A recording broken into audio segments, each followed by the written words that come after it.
Berikut adalah hoax awal pembuka untuk cerita ini berbentuk satu kalimat 3 baris. Setelah diangkat jadi manajer, aku dihina dan dipecat suamiku. Semua karyawan menyaksikan. Tapi saat rahasia kepemilikan perusahaan terungkap, semua berbalik kepadaku. Sebelum mulai ceritanya, komen dulu kalian dari kota atau negara mana. Aku pengen tahu. Jangan lupa like, subscribe, dan aktifkan lonceng, supaya channel ini makin berkembang. Papan nama itu masih terasa asing di mata Fitri. Manajer operasional. Tertera rapi di kaca pintu ruangannya, dengan logo perusahaan di bawahnya. Beberapa karyawan yang melintas menunduk hormat, sebagian tersenyum canggung. Fitri membalas dengan anggukan kecil, berusaha menenangkan degup jantungnya sendiri. Ia seharusnya bahagia. Jabatan ini bukan hadiah kecil. Ini pengakuan atas kerja kerasnya selama bertahun-tahun membantu perusahaan dari balik layar. Namun rasa hangat itu cepat menguap. Fitri melangkah masuk ke ruang rapat kecil. Tempat pengangkatan resminya baru saja selesai 15 menit lalu. Di ujung meja, Arman masih berdiri, jasnya rapi, wajahnya tenang dengan senyum tipis yang sulit dibaca. Di hadapannya ada Rina, kepala HRD, yang sejak tadi sibuk merapikan map sambil mencuri pandang ke arah Fitri. "Selamat, Mbak Fitri," ucap Rina akhirnya. Nada suaranya formal tapi tulus. "Semoga bisa langsung beradaptasi." Fitri mengangguk. "Terima kasih, Mbak."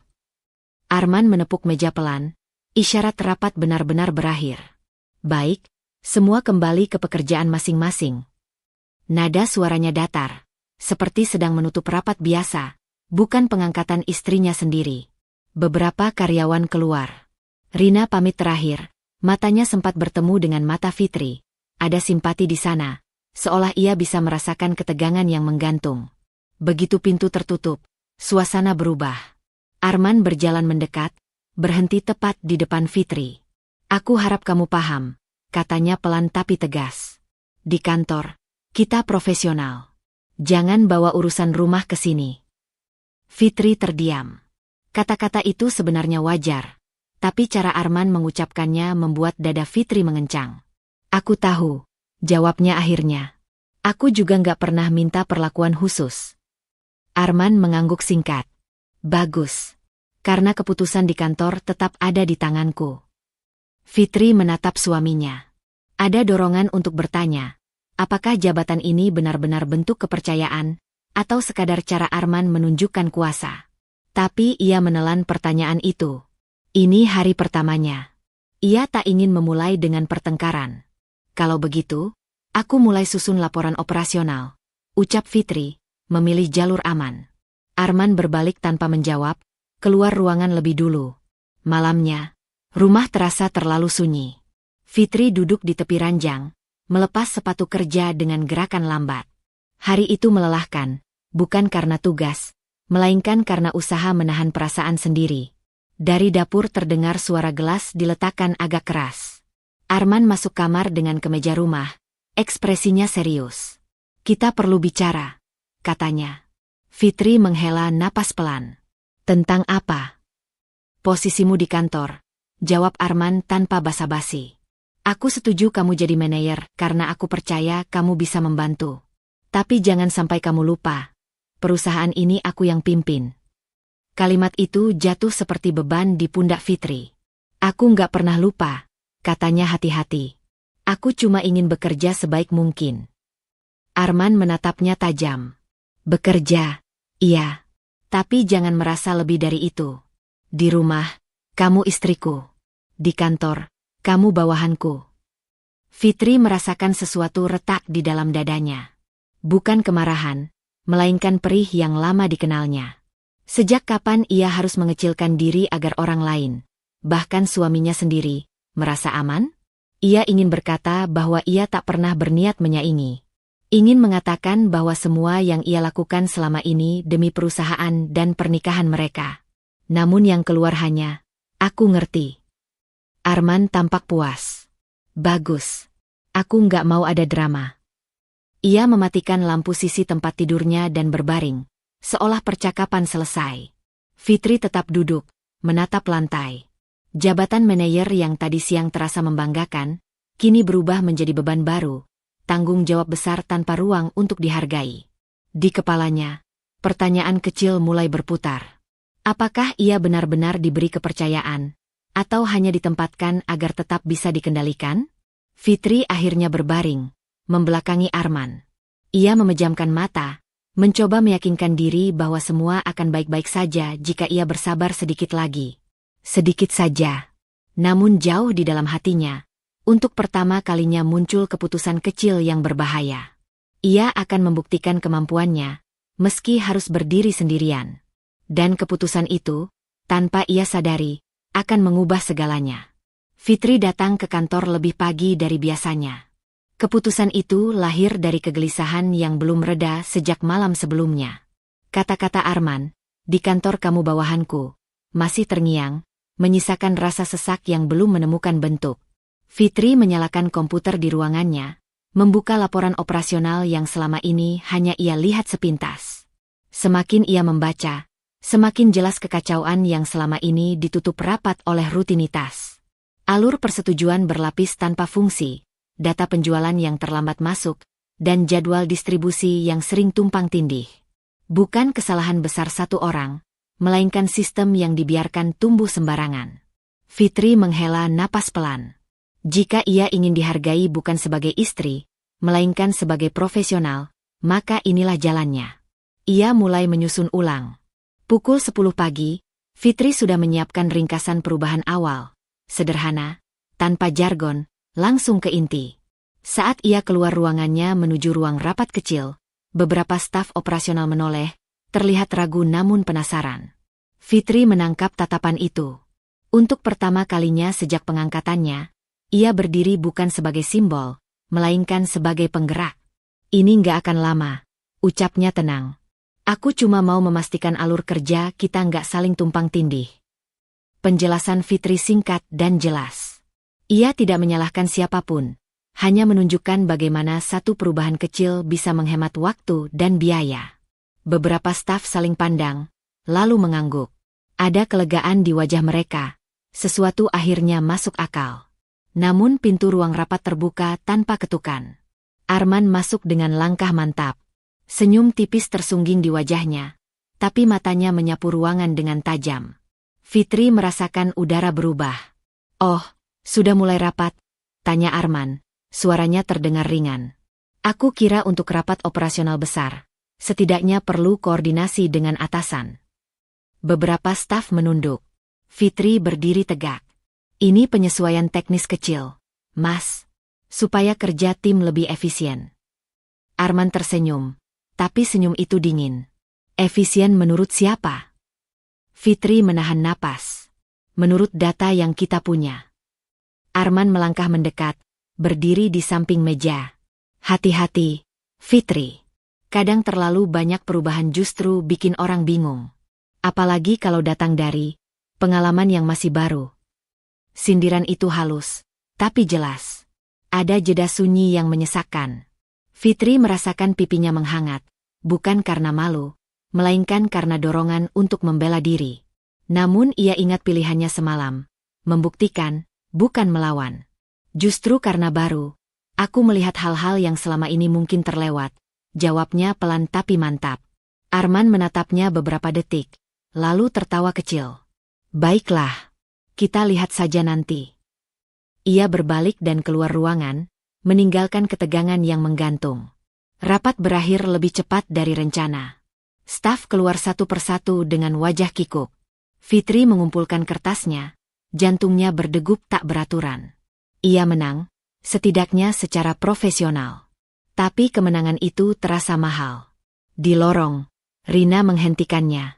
"Fitri," panggilnya lirih. "Kamu nggak salah." Fitri menoleh, sedikit terkejut. "Maksudnya?"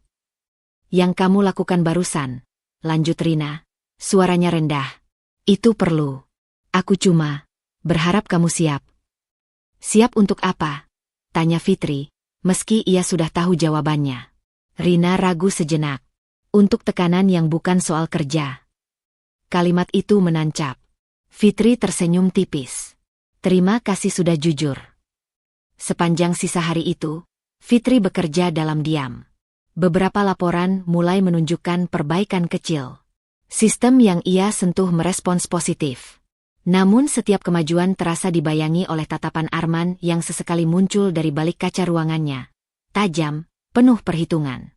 Sore hari, saat Fitri bersiap pulang, notifikasi email masuk. Subjeknya singkat, evaluasi kinerja awal. Pengirim, Arman. Fitri menatap layar cukup lama sebelum membukanya.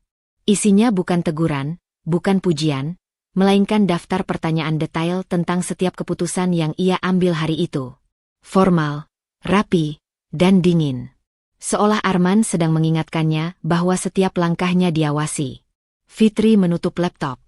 Ia berdiri, merapikan tasnya, dan menarik napas dalam-dalam. Tekanan hari ini berbeda dari kemarin. Bukan lagi soal harga diri yang diremehkan, melainkan peringatan jelas. Setiap perubahan yang ia buat akan memancing perlawanan. Di dalam lift, pantulan wajahnya di cermin terlihat lebih tegang, tapi matanya justru lebih tajam. Fitri menyadari satu hal yang membuat dadanya berdebar. Jika ia terus memperbaiki sistem ini, ia tak hanya mengubah cara kerja perusahaan, tetapi juga keseimbangan kuasa di dalamnya. Dan itu berarti, ia sedang melangkah ke wilayah yang Arman anggap miliknya. Pagi itu, Fitri menatap layar monitornya lebih lama dari biasanya. Grafik yang terpampang di sana bergerak naik, perlahan, tapi nyata. Waktu proses distribusi berkurang hampir 20%. Laporan penjualan masuk tepat waktu. Tidak ada sorak-sorai, tidak ada pengakuan terbuka, hanya deretan angka yang tenang. Namun bagi Fitri, angka-angka itu seperti napas pertama setelah lama tenggelam. Ia menyandarkan punggung ke kursi, menutup mata sesaat. Keputusan-keputusan kecil yang ia ambil sejak 2 hari lalu mulai menunjukkan hasil. Bukan keberuntungan. Bukan kebetulan. Ini kerja yang selama ini ia tahu bisa ia lakukan, jika diberi ruang. Pintu ruangannya terbuka. Arman masuk tanpa mengetuk, membawa tablet di tangannya. Tatapannya langsung tertuju ke layar Fitri. Angka-angka ini dari mana? Tanyanya singkat. Fitri membuka mata, menegakkan tubuh. Laporan operasional harian. Sistem baru mulai stabil. Arman mengangguk pelan, tapi alih-alih puas, rahangnya justru mengeras. Jangan terlalu cepat merasa berhasil. 3 hari bukan ukuran. Aku nggak bilang ini akhir, jawab Fitri hati-hati. Ini indikator awal. Arman tersenyum tipis, senyum yang tidak sampai ke mata. Aku hanya nggak mau kamu terburu-buru mengambil kesimpulan. Tekanan bisa bikin orang lengah.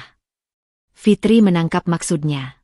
Ia sedang diperingatkan, bukan dinilai. Aku tetap mengikuti alur yang ada. Pastikan itu, ujar Arman, lalu berbalik pergi. Pintu tertutup, menyisakan ruang yang kembali sunyi. Fitri menatap layar lagi, tapi kali ini dadanya terasa lebih berat. Hasil yang seharusnya memberi kelegaan justru memicu sikap defensif Arman. Seolah setiap keberhasilan kecil adalah ancaman yang tak diucapkan. Siang hari, Rina mengirim pesan singkat. Data absensi minggu ini membaik. Tim terlihat lebih rapi. Fitri membalas dengan ucapan terima kasih singkat. Ia tahu Rina sedang menyampaikan dukungan secara diam-diam. Namun dukungan itu tidak datang dari rumah. Sore menjelang, Fitri meninggalkan kantor lebih cepat dari biasanya. Ia bertemu Maya di sebuah kafe kecil dekat kantor. Tempat lama yang dulu sering mereka datangi sebelum hidup Fitri dipenuhi kompromi. Maya sudah menunggu, menyambut dengan senyum hangat yang langsung membuat bahu Fitri sedikit rileks. Kamu kelihatan capek, kata Maya sambil menyerahkan segelas teh hangat. Capek mikir, jawab Fitri jujur.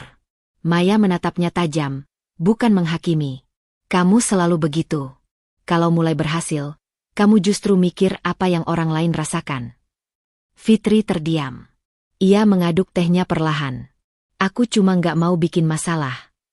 Masalah buat siapa? Maya bersandar ke kursinya. Buat Arman, atau buat kamu sendiri? Pertanyaan itu menghantam tepat sasaran. Fitri menghela napas panjang. Aku nggak ingin konflik sekarang. Maya menggeleng pelan. Kamu selalu menunda.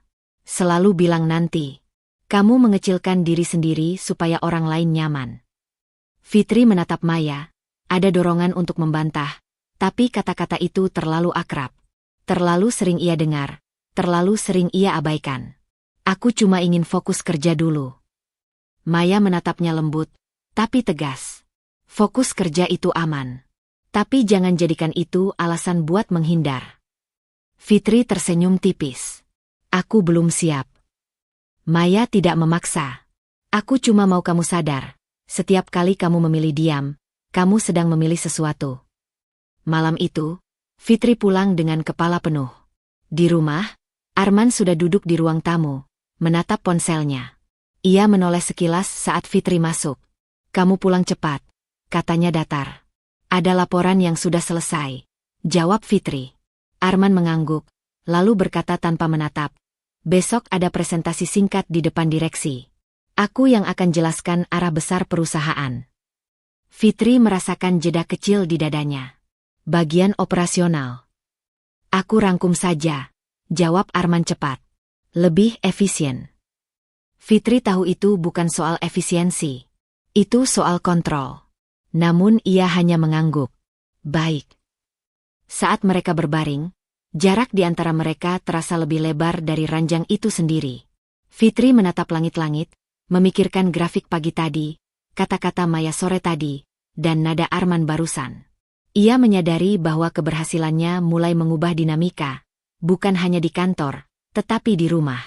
Konflik belum meledak, tapi tekanan sudah terasa jelas. Dan untuk sementara, ia memilih jalan yang ia kenal paling aman. Menunda. Fitri memejamkan mata dengan satu keputusan kecil yang berisiko. Ia akan terus fokus bekerja, meski tahu setiap keberhasilan berikutnya akan semakin sulit disembunyikan. Fitri membuka pintu kantor dengan langkah yang lebih pelan dari biasanya. Keputusan yang ia ambil semalam, terus fokus bekerja, masih melekat di kepalanya. Ia tahu, semakin baik hasil yang ia capai, semakin sulit Arman mengabaikannya. Namun pagi itu, ada firasat lain yang menyelinap. Udara kantor terasa lebih tegang, bisik-bisik kecil terdengar sebelum ia sempat duduk di kursinya. Di meja, sebuah memo tercetak rapi menunggunya. Rapat koordinasi operasional, wajib hadir. Tidak ada nama pengirim, tapi Fitri tahu siapa yang menyusunnya. Rapat digelar di ruang terbuka lantai 2, tanpa dinding kaca, tanpa privasi. Karyawan dari berbagai divisi berdiri mengelilingi meja panjang.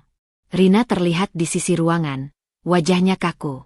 Saat Fitri masuk, beberapa pasang mata menoleh, lalu cepat-cepat menghindar. Arman sudah berdiri di depan, tangan bersedekap. Kita mulai, katanya tanpa menunggu semua duduk. Fitri berdiri di ujung meja, membuka catatan kecil. Jantungnya berdegup tidak beraturan. Ia mencoba meyakinkan diri bahwa ini hanya rapat biasa. Namun Arman langsung menatapnya. Fitri, ucapnya lantang, cukup keras untuk didengar semua orang. Kamu bisa jelaskan kenapa laporan distribusi kemarin terlambat masuk ke klien utama? Ada jeda singkat. Fitri mengangkat kepala. Laporan itu tertahan karena ada perubahan jadwal dari divisi logistik. Aku sudah kirim pemberitahuan tertulis. Arman memotong. Jadi kamu mengakui ada keterlambatan. Beberapa karyawan saling pandang. Fitri merasakan tenggorokannya mengering. Ada perubahan jadwal yang disetujui. Disetujui siapa? Arman menyela lagi. Aku tidak pernah memberi persetujuan. Fitri menoleh ke Rina, yang tampak ragu. Persetujuan tertulis dari direksi operasional sebelumnya. Jawab Fitri, berusaha tenang. Sesuai prosedur. Arman tersenyum tipis. Prosedur lama. Kamu sekarang manajer. Tanggung jawabnya ada di kamu. Kalimat itu jatuh seperti palu. Fitri merasakan panas menjalar ke wajahnya. Ia ingin mengatakan bahwa perubahan jadwal itu justru instruksi Arman sendiri yang dikirim lewat pesan singkat malam sebelumnya. Namun ia tahu, membuka itu di depan semua orang hanya akan memicu konflik lebih besar. Aku akan pastikan tidak terulang, ucap Fitri akhirnya. Arman mengangguk puas. Saya harap begitu. Karena kesalahan seperti ini mencoreng profesionalisme perusahaan. Kata kesalahan diucapkan dengan penekanan. Beberapa kepala tertunduk. Rina menelan ludah, Jelas ingin berkata sesuatu tapi menahan diri. Rapat berlanjut, tapi Fitri hampir tidak mendengar apa-apa lagi. Setiap kata Arman terasa seperti penegasan posisi, bukan koreksi kerja, melainkan pamer kuasa. Saat rapat selesai, Arman menambahkan satu kalimat yang membuat dada Fitri sesak. Ke depan, semua keputusan operasional besar lewat saya. Kita tidak bisa memberi ruang untuk improvisasi berlebihan. Improvisasi. Seolah semua yang Fitri lakukan selama ini hanyalah eksperimen sembrono. Orang-orang mulai bubar. Beberapa staf melintas dengan wajah canggung. Tidak ada yang berani menatap Fitri terlalu lama. Ia berdiri beberapa detik lebih lama, menata napas, menahan gemetar yang mulai terasa di jari-jarinya. Rina mendekat perlahan. Fitri, aku tahu itu bukan salah kamu. Fitri tersenyum tipis, senyum yang lebih mirip perisai. Nggak apa-apa. Tapi caranya, Rina berhenti, mencari kata. Itu di depan semua orang. Fitri mengangguk. Aku tahu. Ia kembali ke ruangannya dengan langkah kaku. Begitu pintu tertutup, ia duduk dan menatap kosong ke dinding. Dadanya naik turun, bukan karena marah, melainkan karena perasaan yang lebih sulit dijelaskan, diperkecilkan, diposisikan. Ini bukan lagi soal laporan atau jadwal. Ini tentang siapa yang berhak terlihat benar, dan siapa yang harus disalahkan agar keseimbangan kuasa tetap terjaga. Fitri teringat ucapan Maya, setiap kali kamu memilih diam, kamu sedang memilih sesuatu. Hari ini, diamnya telah dibayar dengan harga mahal, wibawanya di depan tim. Sore itu, Arman melewati ruangannya tanpa menoleh. Seolah kejadian pagi tadi hanyalah bagian kecil dari rutinitas. Fitri menatap punggungnya dari balik kaca, merasakan sesuatu berubah di dalam dirinya. Ia membuka kembali email lama, mencari pesan instruksi Arman tentang perubahan jadwal. Jarinya berhenti di atas mouse. Ia bisa mencetaknya, bisa menyimpannya, bisa membuktikan bahwa ia tidak bersalah. Namun ia belum melakukannya. Fitri menutup email, menyandarkan kepala ke kursi. Untuk pertama kalinya, ia mengakui pada dirinya sendiri, ini bukan lagi konflik profesional yang bisa diselesaikan dengan kerja keras. Ini adalah permainan dominasi.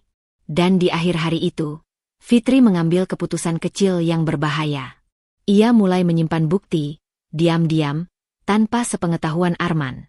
Malam itu, Fitri tidak langsung pulang ke rumah. Ia duduk sendirian di ruang arsip lantai bawah, ruangan sempit yang jarang disentuh karena sebagian besar dokumen lama telah dipindai ke sistem digital. Lampu neon menyala dingin di atas kepalanya. Keputusan kecil yang ia ambil kemarin, mulai menyimpan bukti, membuatnya turun ke tempat ini, bukan untuk mencari kesalahan baru, melainkan memahami masa lalu yang selama ini ia abaikan. Rak besi berderit saat Fitri menarik satu map tebal berlabel dokumen awal perusahaan. Tangannya sedikit gemetar. Ia tidak tahu apa yang ia cari, hanya merasa ada sesuatu yang belum pernah ia pahami sepenuhnya. Selama ini, Arman selalu menjadi wajah perusahaan. Fitri memilih percaya. Lembar demi lembar ia buka. Akta pendirian. Perubahan anggaran dasar. Nama-nama pengurus lama. Sampai akhirnya, ia berhenti pada satu halaman yang membuat napasnya tercekat. Nama Fitri tercetak jelas sebagai pemegang saham mayoritas. Ia memicingkan mata, memastikan ia tidak salah baca. Tahun pendirian perusahaan itu bahkan lebih lama dari usia pernikahannya dengan Arman. Di samping namanya, tercantum tanda tangan yang sangat ia kenal, tanda tangan ayahnya. Apa ini? Gumam Fitri lirih. Kepalanya berdenyut. Ia membuka halaman berikutnya, mencoba mencari penjelasan. Ada klausul-klausul hukum yang tidak ia pahami sepenuhnya, istilah-istilah yang terasa asing. Satu hal yang pasti, ini bukan dokumen palsu. Ini asli, sah, dan selama ini terkubur rapi. Pintu ruang arsip terbuka perlahan. Fitri. Suara itu membuatnya tersentak. Bu Sari berdiri di ambang pintu, mengenakan blazer sederhana. Tatapannya tenang, namun penuh arti. Fitri menelan ludah. Bu Sari? Bu Sari melangkah masuk dan menutup pintu. Aku kira kamu akan sampai di sini juga, cepat atau lambat. Fitri mengangkat dokumen itu. Kenapa nama saya ada di sini? Bu Sari tidak langsung menjawab. Ia duduk di kursi seberang, menyilangkan tangan di atas meja. Ayahmu yang meminta. Nama itu, ayah, membuat dada Fitri mengencang. Meminta apa? Meminta agar kepemilikan ini disimpan atas namamu, jawab Bu Sari pelan. Dan tidak dibuka, sampai waktunya genting. Fitri terdiam. Kata genting menggantung di udara. Kenapa saya tidak pernah diberitahu? Bu Sari menatapnya lurus. Karena kamu yang memintanya. Fitri menggeleng cepat. Saya tidak pernah. Kamu bilang ingin menikah tanpa bayang-bayang harta, potong Bu Sari lembut. Kamu ingin Arman berdiri sebagai laki-laki yang merasa setara, bukan ditopang. Kenangan lama menyeruak. Fitri ingat percakapan itu, samar tapi nyata. Keinginannya untuk hidup sederhana, untuk tidak memulai pernikahan dengan ketimpangan. Dan ayahmu berjanji, lanjut Bu Sari, kalau suatu hari kamu terdesak, aku harus mengingatkanmu. Fitri menunduk. Jari-jarinya mencengkeram kertas itu. Apakah Arman tahu? Bu Sari menggeleng. Tidak. Dari awal, itu kesepakatan kita bertiga. Aku, ayahmu, dan kamu. Hening. Lampu neon berdengung pelan. Fitri tertawa kecil, tanpa humor. Ironis. Saya bekerja di perusahaan ini, dimarahi di depan orang-orang, dan ternyata pemiliknya. Bu Sari menyelesaikan kalimat itu. Fitri mengangguk, matanya berkaca-kaca. Tapi saya tidak mengerti semua ini. Saya bahkan tidak tahu apa hak saya sebenarnya. Dan kamu tidak perlu memahaminya sekarang, kata Bu Sari tegas. Karena membuka ini bukan soal hukum semata. Ini soal hidupmu. Fitri mengangkat kepala. Maksud ibu? Bu Sari menarik napas. Begitu kebenaran ini keluar, tidak ada yang bisa kembali seperti semula. Termasuk rumah tanggamu.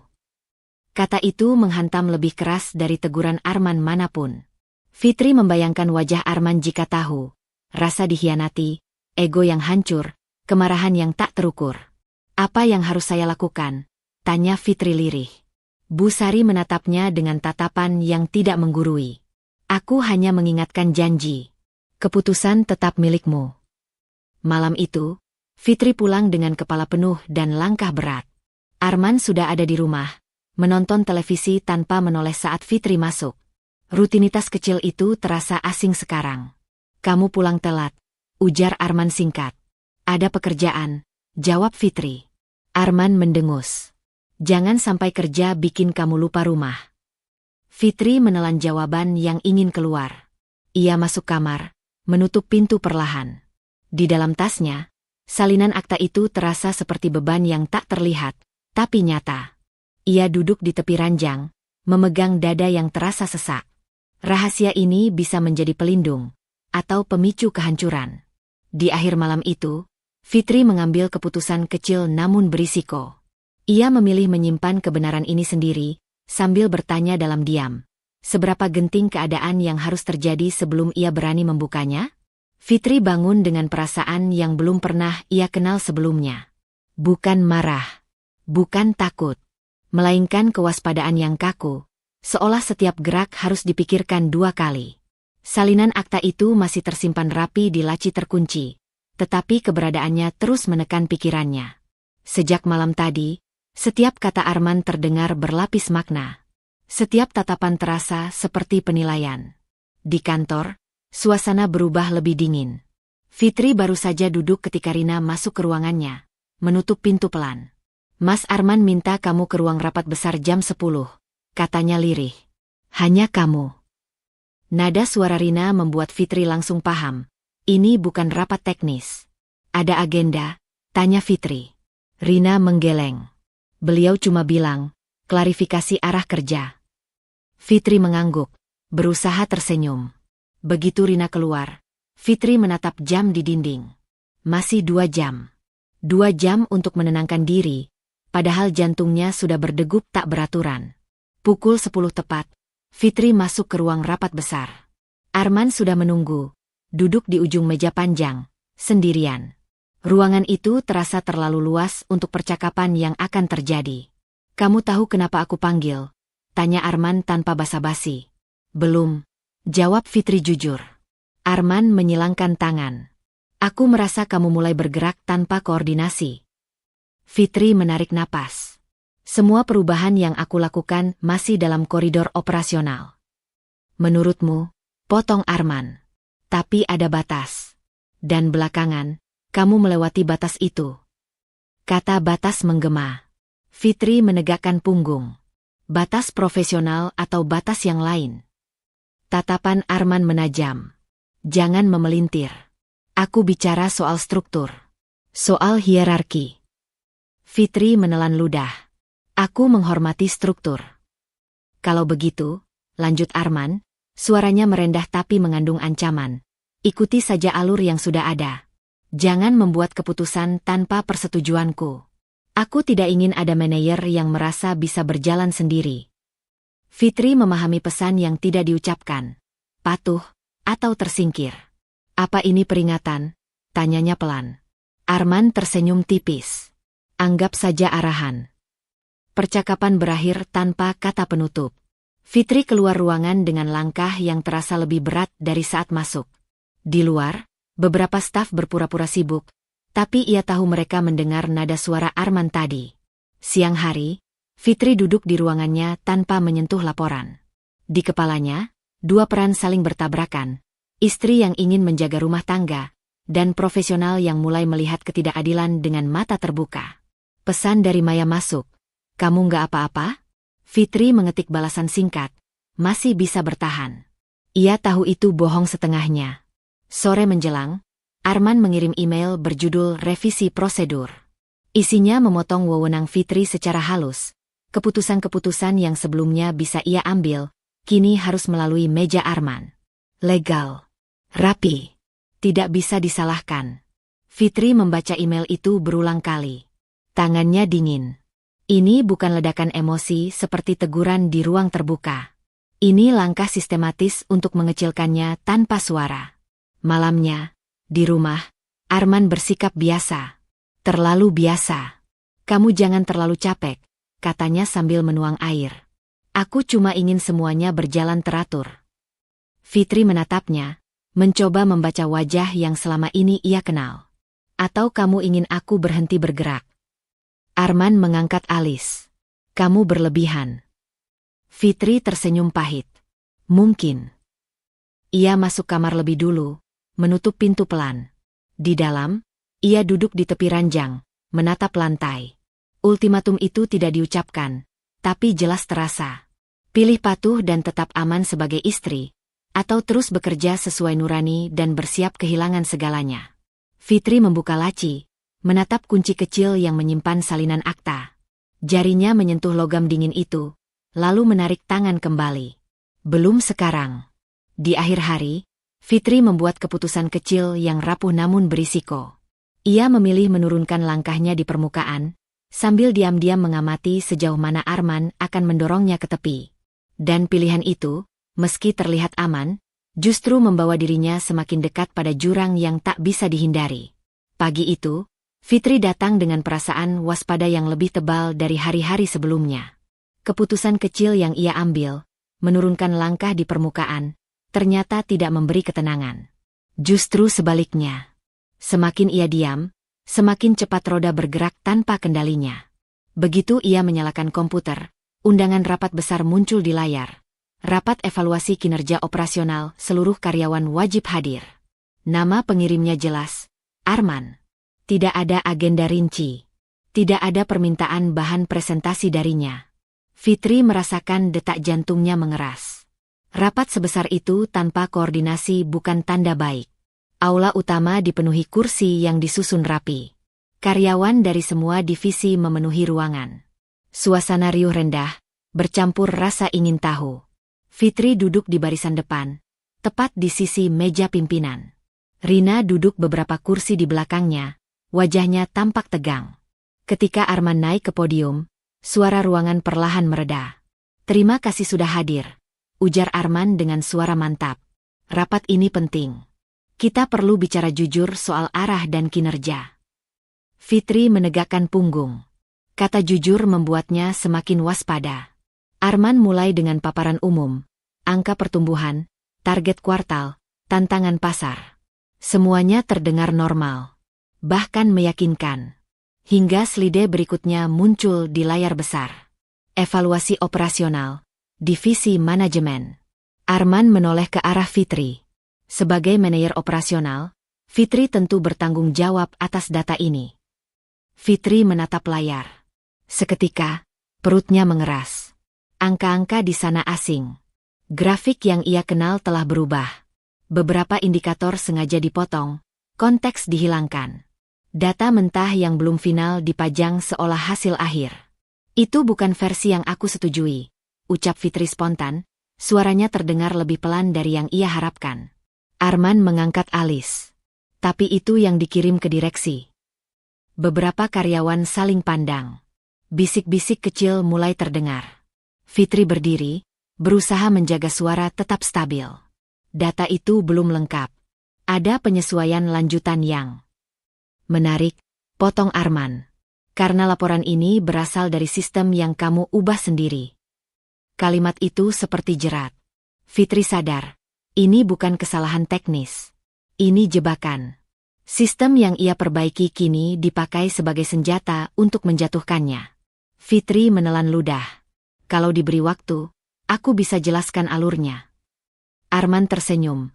Senyum yang terlalu tenang. Silakan. Jelaskan kenapa ada penurunan di beberapa lini. Fitri menatap layar lagi. Ia tahu penurunan itu bersifat sementara, bagian dari proses penataan ulang.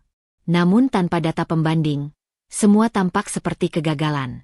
Ia mulai menjelaskan, memilih kata dengan hati-hati. Namun setiap kalimatnya dipotong, dipelintir, atau ditanggapi dengan nada meremehkan. Jadi ini eksperimen? Tanya Arman keras-keras. Perusahaan ini bukan laboratorium. Beberapa karyawan tertunduk. Yang lain mulai ragu. Fitri merasakan sesuatu runtuh pelan-pelan. Bukan reputasi, tapi rasa aman. Ia melirik Rina. Mata mereka bertemu sejenak. Rina tampak ingin berdiri, tapi ragu. Ini bukan ruang yang aman untuk membela. Fitri kembali menatap Arman. Di titik itu, ia benar-benar paham. Ini bukan evaluasi. Ini eksekusi publik yang dirancang rapi. Setiap pertanyaan bukan untuk mencari jawaban, melainkan menegaskan narasi bahwa ia tidak layak. Namun Fitri masih berdiri. Aku bertanggung jawab atas setiap keputusan yang aku ambil, katanya akhirnya, suaranya bergetar tapi jelas. Dan aku siap menjelaskannya secara utuh, bukan potongan. Ruangan hening. Arman menatapnya lama. Untuk sesaat, Fitri berharap ada celah. Namun Arman menutupnya dengan satu kalimat dingin. Kita akan bahas ini lebih lanjut. Rapat ditutup tanpa kesimpulan. Tanpa pembelaan. Tanpa klarifikasi. Tapi pesan itu sudah tersampaikan. Saat karyawan mulai keluar, Fitri tetap berdiri beberapa detik lebih lama. Kakinya terasa berat. Di kepalanya, satu pikiran berputar tanpa henti. Ia sedang diseret ke jurang yang sama sekali tidak profesional. Di lorong, beberapa staf menghindari tatapannya. Ada yang terlihat iba, ada yang ragu, ada pula yang mulai menjaga jarak. Reputasi tidak runtuh seketika. Ia terkikis, perlahan, di depan mata. Fitri kembali ke ruangannya, menutup pintu, dan bersandar di sana. Napasnya tersengal. Untuk pertama kalinya, ia merasa benar-benar sendirian. Ia membuka laptop, menelusuri kembali laporan aslinya. Versi lengkap. Data pembanding. Bukti manipulasi yang halus tapi nyata. Tangannya berhenti di atas folder bernama cadangan. Tempat ia mulai menyimpan salinan sejak episode 4. Fitri menatap layar lama sekali. Di akhir hari itu, ia mengambil keputusan kecil yang berbahaya. Ia tidak lagi sekadar menyimpan bukti, ia mulai menyiapkan penjelasan lengkap, seandainya suatu hari ia dipaksa bicara di hadapan semua orang.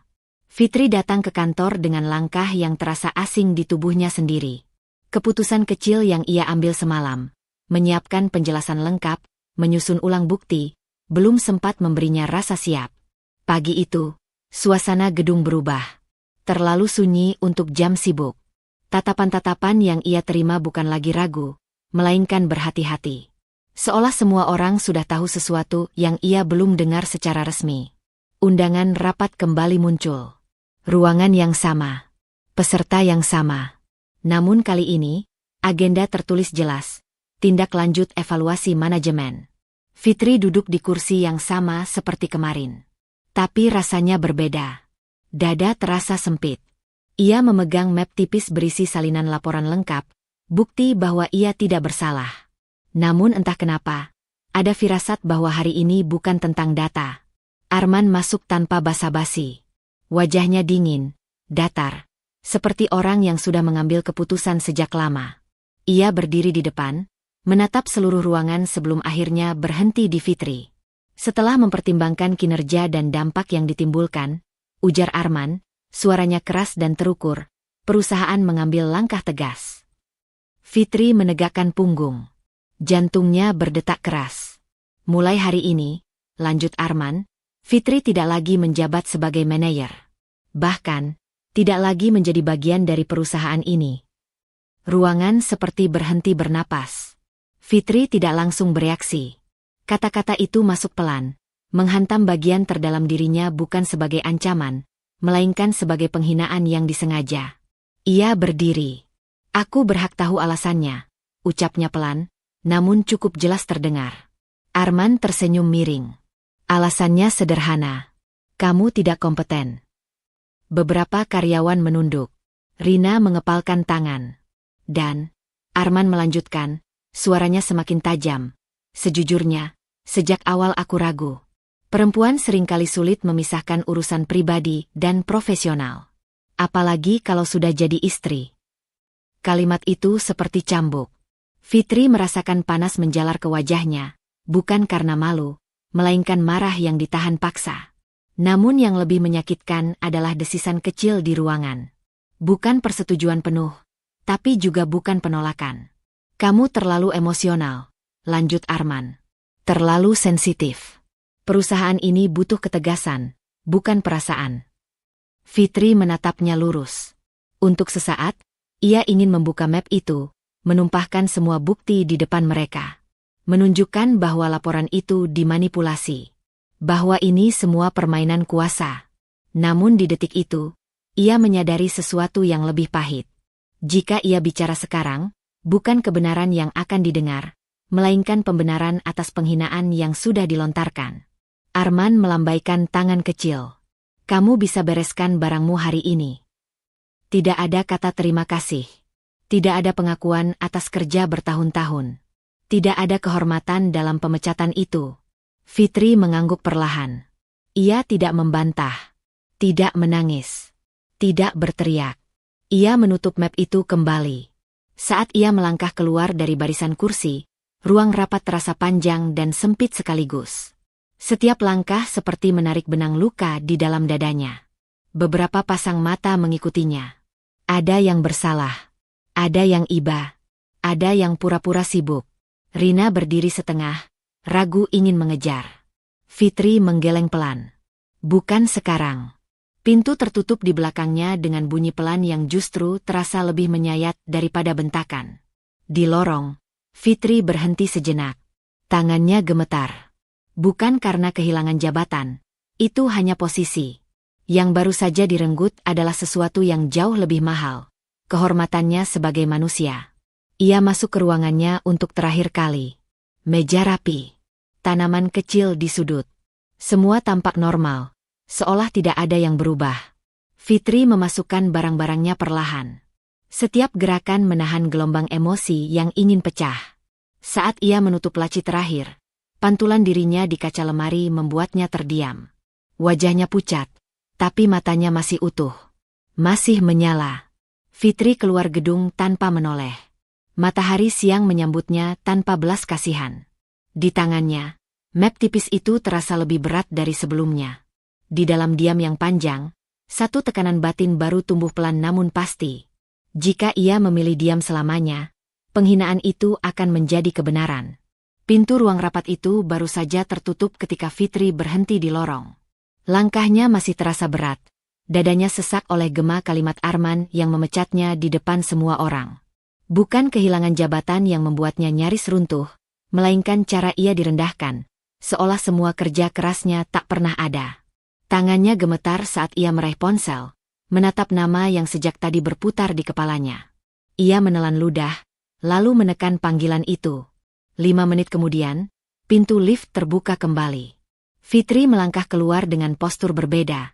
Masih terluka, tetapi tidak lagi sendirian. Di sampingnya berdiri Busari, perempuan parubaya dengan wajah tenang namun sorot mata tajam, yang selama ini dikenal karyawan sebagai penasihat lama perusahaan. Di sisi lain ada Dimas, pria muda berjas rapi, membawa map tebal di dadanya. Langkahnya mantap seperti orang yang tahu persis apa yang akan ia lakukan. Ketiganya berjalan menyusuri lorong menuju ruang rapat besar yang baru saja menjadi panggung kehancuran harga diri Fitri. Pintu dibuka. Suasana yang semula riuh oleh bisik-bisik mendadak membeku. Arman yang masih berdiri di depan layar presentasi menoleh, alisnya berkerut tajam.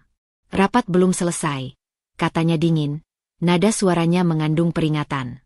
Fitri merasakan lututnya hampir melemah, namun Busari melangkah setengah langkah ke depan. Justru karena belum selesai, kami kembali, ujar Busari dengan suara tenang namun tegas. Nada itu bukan nada memohon. Itu nada orang yang terbiasa didengar. Dimas segera meletakkan map di meja rapat utama, tepat di hadapan Arman, lalu membuka pengaitnya perlahan.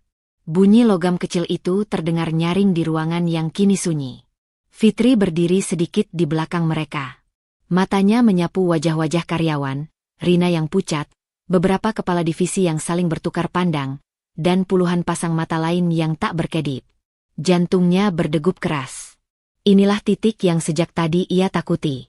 Rahasia yang ia sendiri belum sepenuhnya pahami akan dibuka di depan semua orang, termasuk suaminya. Pak Arman, kata Dimas akhirnya, suaranya formal, profesional. Sebagai kuasa hukum keluarga pendiri, saya berkewajiban menghentikan rapat ini sementara. Ia menggeser satu lembar dokumen ke tengah meja dan menyampaikan klarifikasi kepemilikan perusahaan. Arman tertawa pendek, sinis. Ini lelucon yang buruk. Saya CEO di sini. Busari menatapnya tanpa gentar. Dan Ibu Fitri adalah pemilik mayoritasnya. Kalimat itu jatuh seperti palu. Beberapa orang tersentak, ada yang tanpa sadar berdiri. Fitri merasakan darahnya mengalir deras ke telinga. Kata-kata Busari menggema di kepalanya. Pemilik mayoritas. Sebuah istilah yang selama ini hanya berupa bayangan samar dari dokumen lama yang ia temukan, kini diucapkan lantang. Dimas membuka lembar berikutnya. Ia tidak membacanya dengan nada dramatis, justru datar, seolah membacakan fakta yang tak bisa ditawar. Tentang akta pendirian lama, tentang saham yang sejak awal dicatat atas nama Fitri melalui amanat ayahnya, tentang perjanjian pengelolaan yang memberi Arman kewenangan operasional tanpa kepemilikan mutlak. Setiap kalimat terasa seperti potongan puzzle yang selama ini tercecer di hidup Fitri. Arman memucat. Itu tidak mungkin, katanya cepat, suaranya meninggi. Fitri tidak pernah. Fitri akhirnya melangkah maju. Ia bisa merasakan tangan Busari menyentuh lengannya, seolah memberi penopang. Aku memang tidak pernah mengklaim apapun, ujar Fitri pelan, namun suaranya terdengar jelas di seluruh ruangan. Karena aku percaya. Dan karena aku memilih diam. Keheningan kembali menyergap. Fitri menatap Arman, suaminya, orang yang selama ini ia cintai sekaligus takutkan. Ada amarah di sana, juga kebingungan, tetapi tak ada penyesalan. Hatinya terasa perih. Ia sadar, pengungkapan ini bukan kemenangan yang manis. Ini hanya awal dari luka yang lebih dalam. Busari menutup map itu perlahan. Dokumen ini sah. Terdaftar. Tidak ada yang disembunyikan selain kesepakatan untuk merahasiakannya sampai keadaan genting. Tatapannya beralih pada Fitri, penuh makna.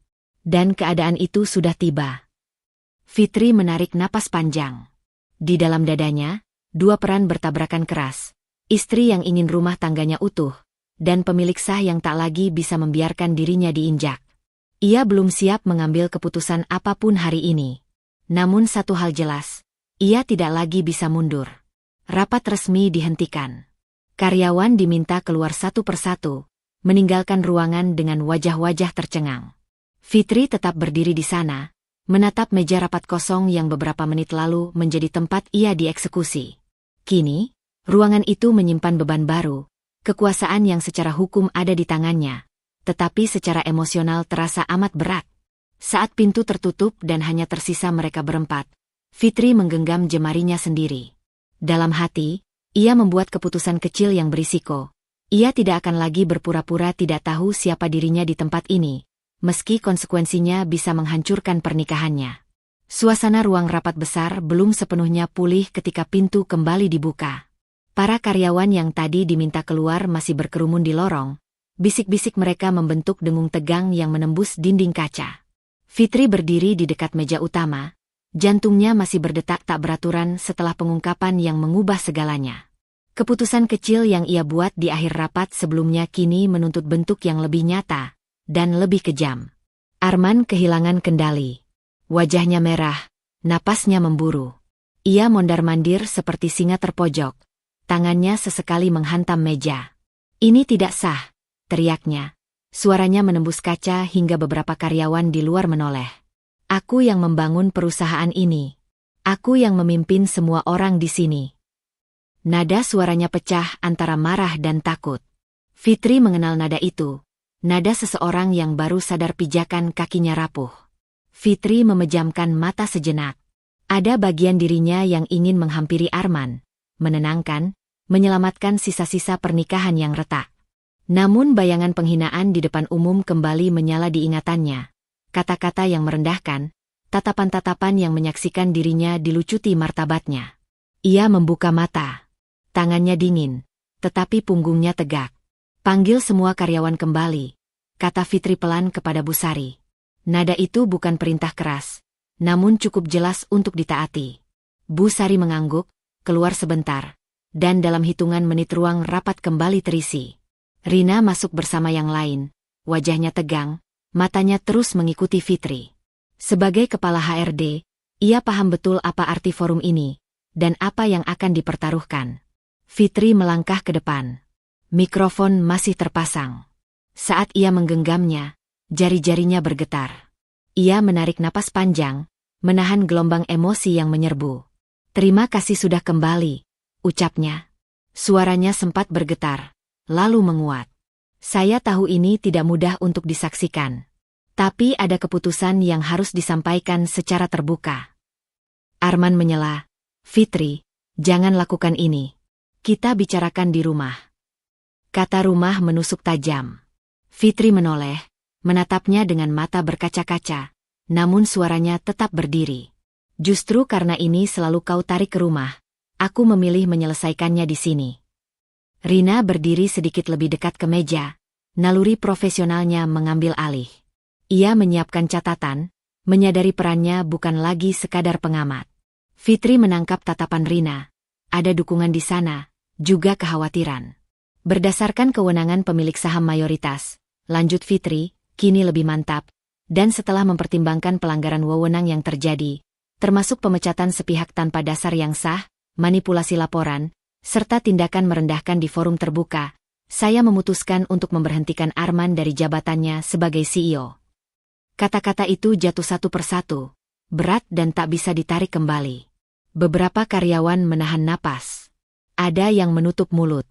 Arman membeku, lalu tertawa keras, tertawa yang kosong. "Kau tidak berani," katanya, hampir memohon. Fitri merasakan air mata menggenang, tetapi ia menolak jatuh. "Aku berani," jawabnya lirih namun jelas. "Karena jika aku diam, aku mengkhianati diriku sendiri." Ia menoleh ke Rina. "Sebagai kepala HRD, saya minta Anda mencatat keputusan ini dan menjadi saksi resmi." Rina mengangguk tegas. "Saya mencatat," katanya, suaranya profesional, menenangkan ruangan yang nyaris runtuh. Keputusan disampaikan di hadapan karyawan, sesuai prosedur darurat perusahaan. Arman melangkah maju, namun Dimas berdiri di antara mereka dengan sikap tenang. Tidak ada ancaman, hanya batas yang jelas. Arman berhenti. Di matanya, Fitri melihat sesuatu runtuh, bukan hanya jabatan, tetapi identitas yang selama ini ia banggakan. Fitri menutup mikrofon. Kakinya terasa lemah, tetapi ia tetap berdiri hingga rapat resmi ditutup. Karyawan perlahan keluar, sebagian menunduk hormat padanya, sebagian masih tercengang. Rina mendekat, berbisik singkat, "Dokumen akan saya siapkan." Fitri mengangguk, bersyukur atas kehadiran yang meneguhkan itu. Saat ruangan kembali lengang, Fitri duduk untuk pertama kalinya sejak pagi. Bahunya gemetar. Bu Sari menyentuh pundaknya, diam namun hadir. Fitri tahu, keputusan ini baru membuka bab lain. Pertarungan hukum, luka rumah tangga, dan tatapan publik yang akan terus menghakimi. Ia mengeluarkan ponsel, menatap layar kosong. Ada satu pesan yang ingin ia kirim, satu pembicaraan yang tak bisa lagi ditunda. Dengan tangan masih bergetar, Fitri membuat keputusan kecil namun berisiko. Ia akan memisahkan urusan rumah tangga dari kantor sepenuhnya. Meski itu berarti menghadapi Arman bukan lagi sebagai istri, melainkan sebagai pihak yang berseberangan. Hari itu terasa panas meskipun hujan gerimis menempel di jendela kaca kantor. Fitri duduk di ruang rapat utama. Tangannya masih gemetar dari keputusan memecat Arman sebagai CEO. Udara pagi dipenuhi bisik-bisik karyawan, campuran rasa penasaran dan waspada, karena semua tahu, hari ini akan menjadi hari penentuan. Di depannya, Dimas menyiapkan laptop dan proyektor. Ia mengangguk singkat ke Fitri. Tanpa kata lagi, ia menekan tombol dan layar besar di depan rapat menampilkan dokumen audit kilat yang telah disiapkannya sejak beberapa hari terakhir. Semua data transaksi, laporan fasilitas, hingga manipulasi anggaran yang selama ini tersembunyi rapi mulai terbuka. Angka demi angka berserakan di layar, memaksa setiap orang untuk melihat fakta yang tak terbantahkan. Fitri menahan napas. Di satu sisi, ia merasa lega, akhirnya kebenaran muncul ke permukaan. Di sisi lain, hatinya masih menyesakkan. Ia tidak ingin momen ini menjadi pesta penghinaan, meskipun Arman telah memprovokasi semua ini. Arman masuk ke ruangan, wajahnya merah padam, langkahnya tergesa. "Apa-apaan ini? Aku CEO di sini. Laporan ini pasti salah," teriaknya, suara bergetar antara marah dan panik. Dimas menatap Arman tanpa ekspresi. Semua data ini terekam oleh sistem keuangan perusahaan. Setiap transaksi memiliki timestamp dan bukti digital. Tidak ada yang salah. Fitri berdiri, suara gemetar tapi tegas. "Arman, kamu bisa menyangkal, tapi sistem dan fakta berbicara lebih keras daripada semua klaimmu. Setiap penyalahgunaan dana, setiap manipulasi laporan, semua ini ada di sini." Arman mencoba meraih laptop Dimas, matanya liar. "Itu bisa dimanipulasi. Aku yang memimpin semua ini." Rina yang hadir sebagai saksi resmi HRD, melangkah maju. "Pak Arman, semua data ini sudah diverifikasi oleh tim audit independen. Tidak ada rekayasa dari pihak manapun." Suaranya jelas, profesional, membuat ruangan sunyi mendadak. Beberapa karyawan menahan napas, menatap pertarungan yang tak lagi bisa dihindari. Arman meremas jasnya, keringat menetes di pelipisnya. Aku tidak melakukan ini." Ia berulang kali mengulang kalimat itu, suaranya mulai pecah. Fitri menatapnya, tidak dengan amarah, tetapi dengan kesedihan yang dalam. Ia melihat seorang pria yang selama ini ia cintai, kini menjadi bayangan dari siapa ia dulu. Dimas menggeser layar ke laporan pengeluaran fasilitas. Foto-foto, kwitansi, dan bukti digital menunjukkan penggunaan fasilitas pribadi untuk keuntungan sendiri. Semua terbuka di hadapan karyawan yang kini menatap dengan tercengang. Beberapa menunduk, tidak berani bersuara. Beberapa lainnya mulai berbisik, raut muka mereka campur aduk antara kaget, takut, dan lega karena kebenaran terungkap. Fitri menarik napas panjang. Ia tahu bahwa ia sedang memimpin sebuah momen yang tidak hanya memengaruhi perusahaan, tetapi juga harga diri dan reputasi semua orang yang terlibat. "Ini bukan tentang dendam," ujarnya akhirnya, suaranya lebih mantap. "Ini tentang integritas perusahaan yang selama ini kau abaikan. Dan fakta-fakta ini tidak bisa diputar balik." Arman jatuh di kursinya, kepalanya tertunduk. Beberapa detik ia diam, kemudian mencoba bicara lagi, tapi semua kata yang keluar terdengar putus asa. Ia kehilangan kendali sepenuhnya. Sistem yang selama ini ia manipulasi untuk menegaskan dominasi kini berbalik melawannya, dan semua orang melihatnya tak berdaya.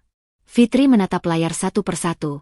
Setiap bukti membuat dadanya sakit, bukan karena kemenangan, tetapi karena kesadaran bahwa jalan ini akan memaksa perubahan besar, bukan hanya di kantor, tapi juga di rumah. Ia menutup laptop dengan lembut, menatap Arman yang kini tersandar di kursi, napasnya tersengal. Rina mendekat, menatap Fitri. Keputusanmu dari sini bisa menentukan nasib perusahaan dan karyawan lain, katanya pelan. Fitri menatap semua bukti, semua wajah, dan merasa beban yang selama ini ia tanggung. Penghinaan, pengkhianatan, tekanan batin, mencapai puncaknya. Di akhir hari itu, Fitri membuat keputusan kecil namun berisiko. Ia akan melanjutkan proses hukum internal untuk menegaskan pemecatan Arman dan memastikan tidak ada celah bagi manipulasi lebih lanjut, sambil menahan emosi pribadi agar tidak menghancurkan sisa hubungan rumah tangga yang rapuh. Hatinya tahu, ini baru permulaan. Namun untuk pertama kalinya sejak semua terungkap, ia merasa memiliki kendali atas hidupnya sendiri, walau jalan ke depan penuh risiko dan luka yang harus dihadapi. Senja menyapu gedung kantor, memantulkan cahaya oranye di lantai kaca ruang rapat. Fitri duduk di kursinya, tangannya masih gemetar setelah hari penuh ketegangan. Pemecatan Arman dari posisi CEO dan audit kilat yang menyingkap semua kesalahannya membuat udara di sekitar terasa tegang, seperti sebelum badai benar-benar datang. Pintu rapat terbuka, dan Arman masuk dengan langkah berat. Wajahnya merah, mata berkilat, tangan gemetar menahan rasa malu dan amarah. Kau melakukan ini? Kau menghancurkan suamimu sendiri, teriaknya, suaranya pecah. Kata-kata itu menusuk Fitri lebih dalam daripada semua penghinaan sebelumnya. Ia tahu ini bukan sekadar kemarahan karena kehilangan jabatan atau uang, tapi serangan langsung pada identitasnya sebagai istri. Namun Fitri menahan diri. Ia menghela napas panjang, menenangkan gemetar di tubuhnya. Arman, ini bukan soal menghancurkan. Ini tentang integritas dan batasan yang harus dijaga. Perusahaan bukan milik pribadi untuk disalahgunakan, ucapnya dengan suara gemetar, tapi setiap kata dikontrol rapi. Arman menatap layar laptop yang kini menampilkan deretan notifikasi merah yang tajam dan jelas. Akses rekening diblokir. Jabatan CEO dicabut. Fasilitas perusahaan dikunci. Matanya melebar. Ia mencoba mengetuk tombol-tombol, menekan papan ketik, bahkan menarik kabel laptop, namun semua sistem menolak. Dalam sekejap, seluruh kekuasaan yang selama ini ia genggam, uang, kontrol, fasilitas, hilang dari tangannya.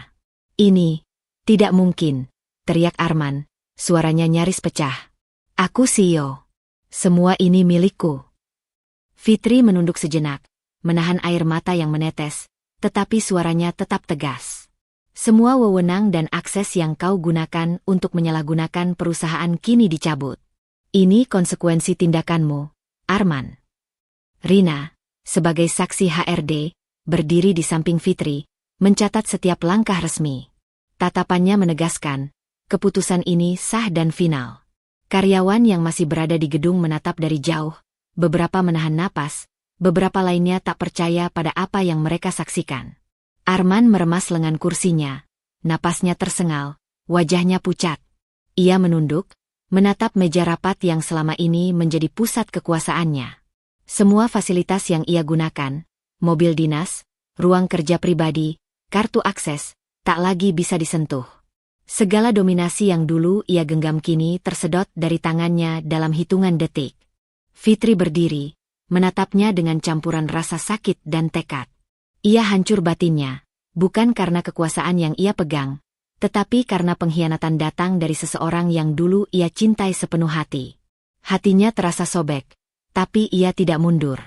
Mundur berarti menyerahkan semua, memberikan Arman kesempatan untuk memutarbalikkan keadaan. Kali ini ia adalah pemilik sah, dan tanggung jawab itu menuntut keberanian lebih besar daripada rasa sakit yang ia rasakan. Di akhir hari itu, Fitri berdiri di jendela ruang rapat, menatap kota yang mulai gelap. Rasa hancur sebagai istri dan beban sebagai pemilik sah perusahaan menumpuk bersamaan di dadanya. Dengan tangan masih bergetar, ia membuat keputusan kecil namun berisiko, memisahkan urusan perusahaan dari urusan pribadi sepenuhnya, menegaskan batas tegas kepada Arman, sekaligus menyiapkan diri untuk menghadapi konsekuensi rumah tangga yang retak. Tekanan batin baru itu menempel di dadanya. Ia harus memimpin perusahaan, menjaga karyawan, dan menghadapi suami yang kini berubah menjadi lawan, semua dalam satu waktu. Namun untuk pertama kalinya, Fitri merasa memiliki kendali atas hidupnya sendiri, meski jalan ke depan penuh risiko dan luka yang harus ia hadapi. Malam itu sunyi.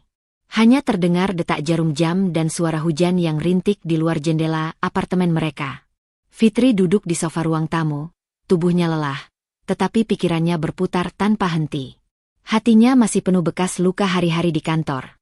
Pemecatan Arman, akses rekening yang dicabut, fasilitas yang hilang, semua bukti kesalahannya yang terpampang nyata.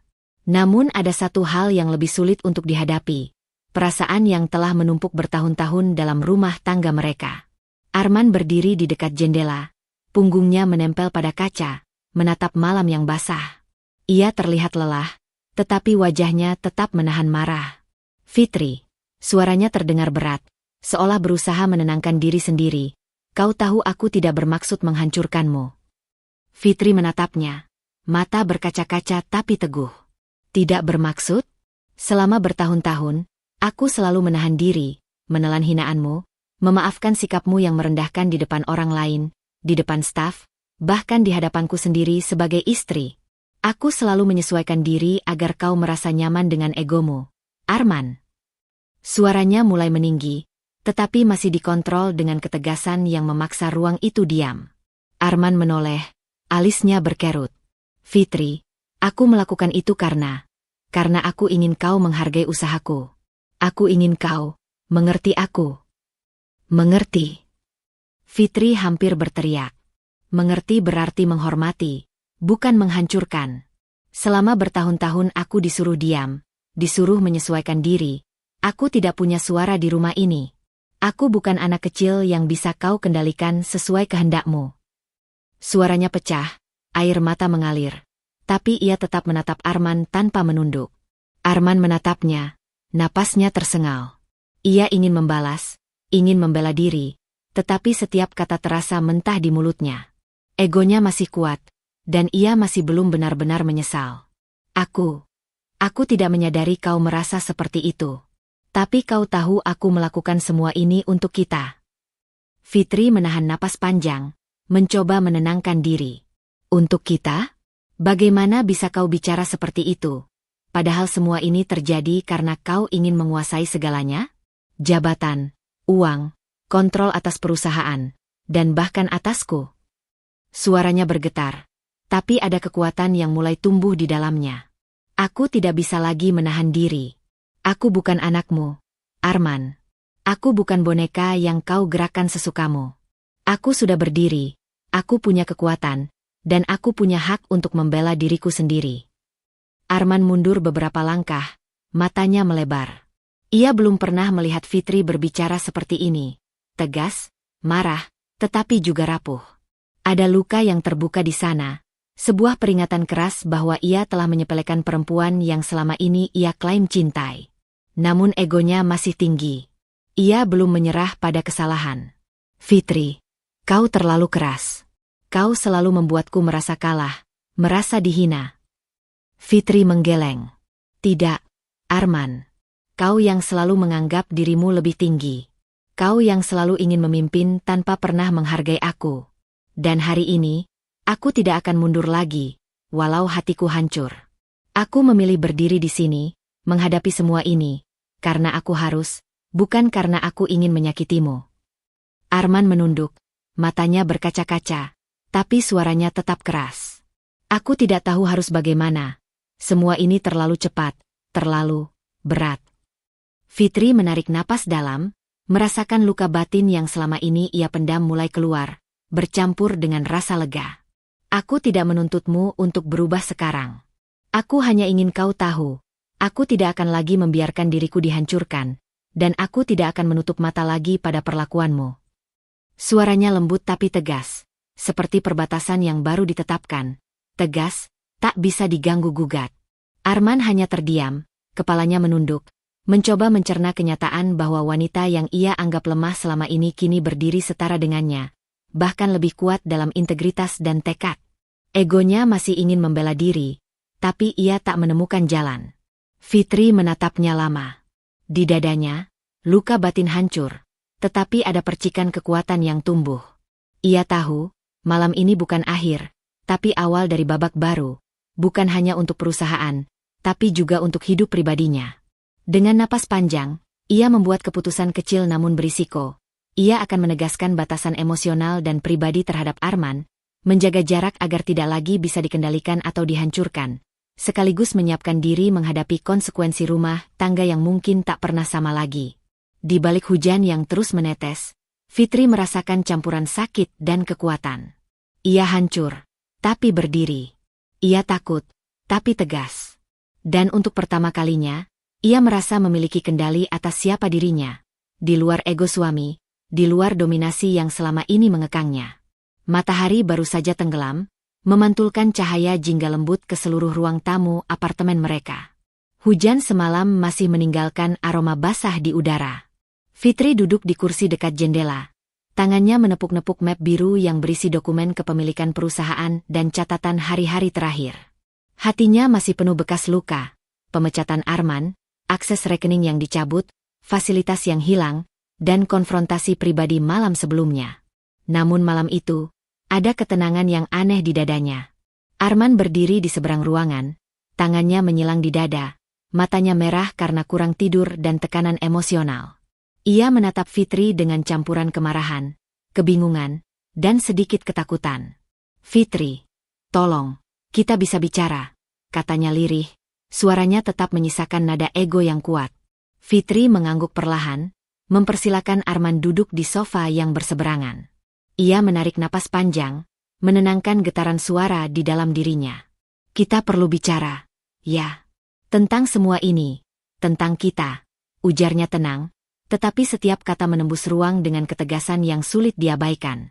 Arman menghela napas panjang, mencoba menenangkan diri. "Aku tidak tahu harus bagaimana lagi. Aku kehilangan semuanya. Aku merasa dihancurkan." Suaranya terdengar lirih, hampir seperti anak yang tersudut. Fitri menatapnya, hati remuk, tetapi matanya tetap tegas. "Arman, kau tidak dihancurkan oleh aku. Kau dihancurkan oleh kesombonganmu sendiri. Kau terlalu percaya bahwa uang, jabatan, dan kekuasaan bisa memberi kau hak untuk mengendalikan orang lain, bahkan aku." Arman menunduk, wajahnya pucat, tapi suaranya masih keras. "Aku melakukan semua ini untuk kita. Untuk rumah tangga kita. Untuk perusahaan kita." Fitri menggeleng. "Rumah tangga kita. Selama bertahun-tahun aku selalu menyesuaikan diri dengan egomu, menahan diri, memaafkan, menelan hinaan, demi menjaga rumah tangga ini. Tapi sekarang aku tahu, menjaga diriku sendiri juga bagian dari rumah tangga itu. Aku tidak bisa lagi membiarkan diriku dihancurkan atau diremehkan." Arman menelan ludah, napasnya tersengal. "Fitri, aku tidak menyadari.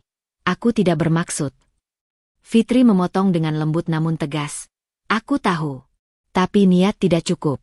Kau tetap melanggar batas, menghancurkan kepercayaan, dan menempatkan aku dalam posisi yang tidak manusiawi.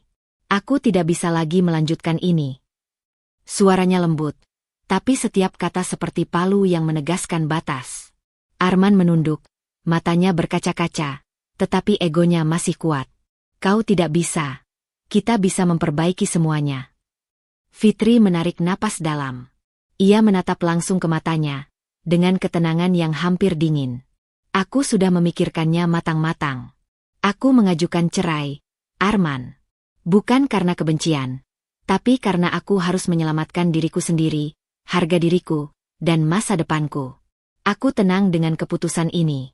Aku tidak membenci, tapi aku tidak bisa tetap dalam hubungan yang merusakku secara emosional." Arman terdiam. Tubuhnya gemetar sedikit.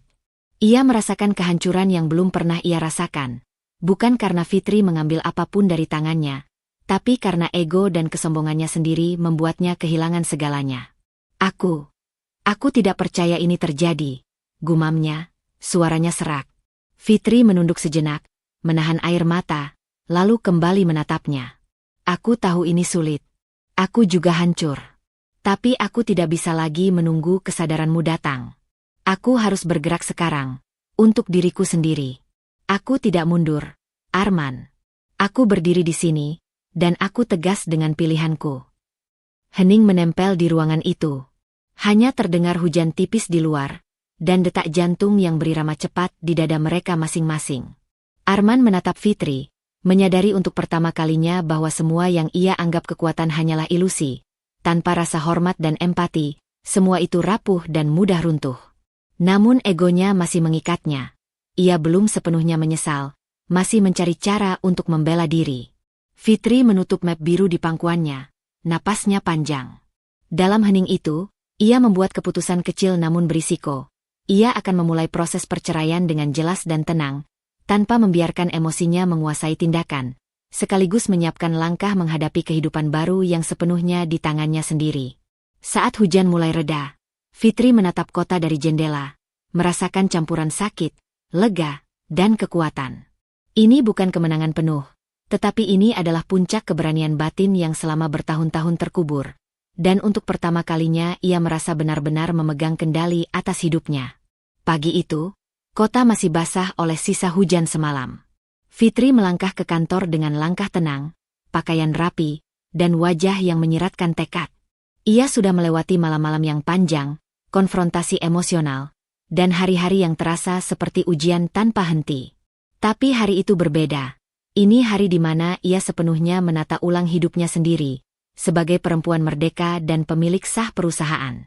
Di ruang rapat utama, Dimas menyiapkan laporan harian dan proyektor, seperti biasa.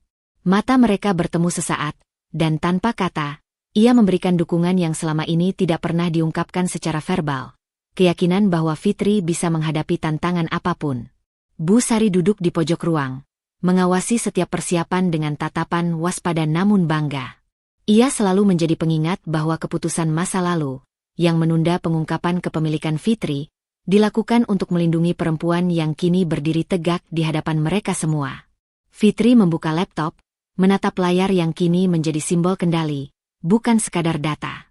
Ia mengulang rencana hari itu, rapat strategi baru, pertemuan dengan staf senior, pengecekan proyek yang sempat terhenti karena kepemimpinan yang salah arah. Ia merasa ringan dan berat sekaligus. Ringan karena akhirnya ia memegang kendali, berat karena tanggung jawab yang menyertainya menuntut ketegasan tanpa kompromi, hati yang tetap utuh, dan integritas yang harus dijaga. Arman, yang kini menempati posisi jauh dari perusahaan dan rumah tangga mereka, masih mencoba mempertahankan ego, tetapi Fitri tidak lagi menunggu atau memberi ruang untuk manipulasi. Ia tahu segala luka emosional telah berada di belakangnya. Ia tidak membenci. Ia hanya tidak bisa lagi tergantung pada seseorang yang tidak menghargainya. Rapat dimulai. Fitri memimpin dengan suara mantap, menegaskan prioritas proyek, memastikan setiap keputusan diambil secara transparan, dan memberi kesempatan pada karyawan untuk menyampaikan ide tanpa takut dihukum atau diremehkan. Rina, yang selama ini menjadi saksi formal dan pendukung internal, mencatat setiap keputusan, namun tidak mencampuri arahan Fitri. Ia tahu, hari ini, kepemimpinan yang asli lahir dari integritas, bukan dominasi. Di sela-sela rapat, Fitri menatap Dimas dan tersenyum kecil. Terima kasih sudah menyiapkan semua audit dan laporan, ucapnya pelan.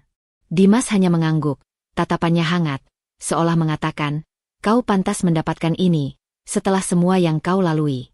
Fitri kemudian menoleh ke jendela, menatap kota yang mulai cerah setelah hujan. Ia teringat semua luka yang dialami. Penghinaan, pemaksaan ego, kehilangan kontrol atas rumah tangga, bahkan rasa takut untuk bersuara. Tapi kini semua itu tampak seperti bayangan yang memudar, bukan untuk dilupakan, tetapi untuk dijadikan pelajaran dan batu pijakan. Hatinya terasa utuh, walau bekas luka tetap ada, mengingatkannya bahwa ia pernah ditekan, diremehkan, dan diperhitungkan rendah. Dalam rapat, sebuah proyek yang sempat terhenti karena manipulasi sebelumnya mulai berjalan lancar. Staf senior tersenyum, melihat arah baru yang jelas dan adil. Fitri menyadari bahwa kepemimpinan bukan soal kekuasaan, tetapi tentang keberanian untuk berdiri tegak dan menjaga harga diri sendiri dan orang-orang yang dipimpinnya. Di penghujung hari, setelah semua staf pulang, Fitri berdiri di ruang rapat yang sepi. Cahaya lampu hangat menyinari wajahnya, memantulkan bayangan perempuan yang telah menanggung begitu banyak, tapi kini menemukan jalannya sendiri. Ia menarik napas panjang, menghapus sisa rasa sakit yang masih menempel di dada, dan tersenyum tipis. Ia tahu hidupnya tidak akan sama lagi. Ia harus menghadapi kenyataan. Arman mungkin masih menyalahkan ego, mungkin masih belum menyesal, tapi itu bukan urusannya lagi. Yang penting, ia berdiri dengan integritas, harga diri, dan kendali atas hidupnya sendiri. Ia menutup laptop, merapikan kursi, dan menatap keluar jendela. Kota yang luas, penuh peluang, seolah menunggu langkah barunya. Sebelum meninggalkan ruangan, Fitri menekan tombol lift dengan tangan mantap. Dalam hatinya, ada keputusan kecil namun berisiko. Mulai hidup baru sepenuhnya di atas kaki sendiri, tanpa mengulang kesalahan lama, tetapi tetap membuka ruang bagi masa depan yang damai dan bermakna. Hujan telah reda sepenuhnya, dan cahaya senja perlahan berubah menjadi gelap biru malam. Fitri melangkah keluar dari gedung, kepala tegak, hati utuh, membawa pesan yang tersirat dalam setiap langkahnya. Harga diri yang lama ditekan akan menemukan jalannya sendiri, dan perempuan yang berdiri untuk dirinya sendiri adalah kekuatan yang tak bisa digoyahkan. Hidup kadang menempatkan kita di posisi di mana harga diri diuji, dan hubungan dipertaruhkan. Jangan takut untuk berdiri tegak, bersuara, dan mengambil keputusan yang melindungi integritas serta kebahagiaan diri sendiri.